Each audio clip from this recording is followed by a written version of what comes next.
இல்ல அவர் அரசியலுக்கு முன்னாடி அவரை ரசிகர்கள் ரசிச்ச விதம் வேற, அதை கொண்டாடின விதம் வேற.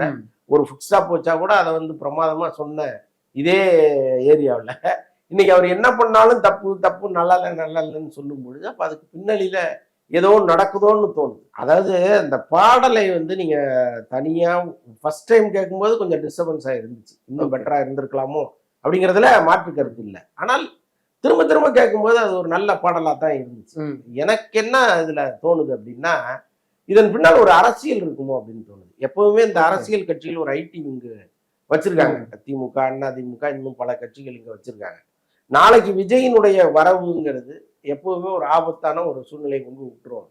அப்ப இந்த படத்தையே நம்ம ஃபெயிலியர் ஆக்குவதற்கான ஒரு முயற்சி எடுத்தால் என்னன்னு பண்ணிட்டாங்களோன்னு எனக்கு கூட தோணுது. ஏன்னா அவ்வளவு தூரம் கழுவி ஊத்தி கொளுத்தி எடுக்க வேண்டிய படம் எல்லாம் இல்லை, அந்த பாடல் எல்லாம் இல்லை.